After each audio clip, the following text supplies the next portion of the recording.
The air in the Rare Manuscripts Vault at the Metropolitan Museum of Art was kept at a steady 68 degrees Fahrenheit, a temperature dictated by the preservation needs of centuries-old parchment, not human comfort. For Dr. Elias Thorne, the Met's chief acquisitions curator, the chill was a welcome, familiar presence. It was the temperature of history, of undisturbed secrets. Elias was a man of quiet, scholarly intensity, but tonight his usual stoicism was fractured by a nervous tremor in his hands. He was standing over a custom-made titanium display pedestal, the kind usually reserved for a stolen Rembrandt or a recovered Faberge egg. On the pedestal, under 3 inches of ballistic glass, lay a book. It wasn't a large volume, perhaps the size of a modern textbook, bound in deep, almost black Morocco leather that showed no signs of aging. It was known, almost religiously, as the Codex Somnus. "The provenance is still rock solid, Doctor," whispered Agent Sarah Vance, a liaison from the Department of Homeland Security's Cultural Property Investigations. She stood opposite him, her sharp gaze sweeping the room, a room sealed by more security protocols than the president's motorcade. Vance was an anomaly in Elias's world, a sleek, pragmatic force of modern law dropped into a sanctuary of ancient lore.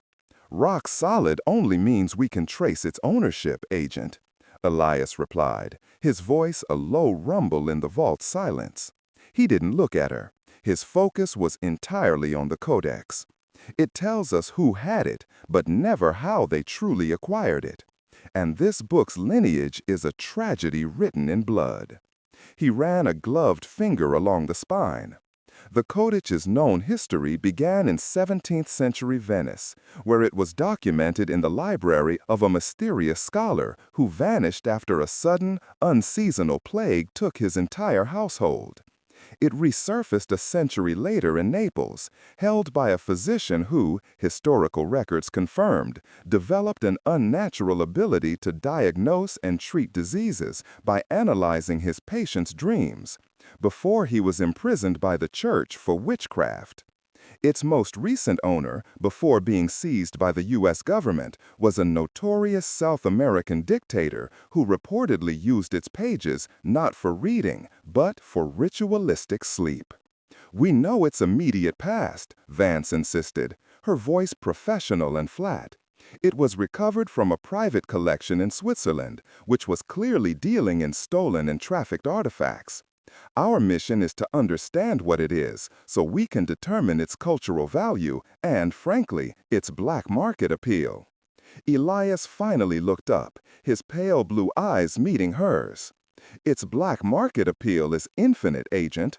They say whoever truly understands the Codex Somnus can control the deepest recesses of the human mind. It is not about what it is, it's about what it does." He leaned closer to the glass. The leather binding was untouched by time, but the clasp, a heavy, intricate mechanism of what appeared to be oxidized silver and black opal, was vibrating almost imperceptibly. A faint scent, something akin to ozone and burnt sandalwood, filled the air. According to the sparse historical notes, the book should only be opened during the celestial apex, Elias murmured, almost to himself. Midnight, the moment of maximum psychological vulnerability. "It's midnight now, Doctor." Elias paused, taking in the fact. He felt the weight of the city above them, 8 million souls in various stages of sleep, dreaming their secret, unedited lives. He had dedicated his life to preserving history, but for the first time, he felt he was about to unleash it.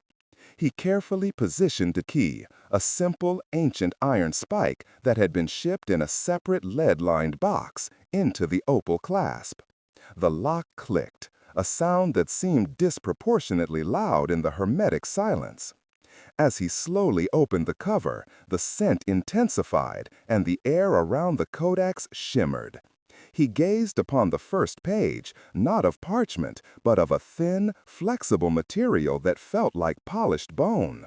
The script was not Latin or Greek, but a flowing, hypnotic arrangement of symbols he instantly recognized as a hyper-evolved form of Aramaic pictographs, a script that should have been extinct 3 millennia ago. He read the first line aloud, translating the feeling rather than the words.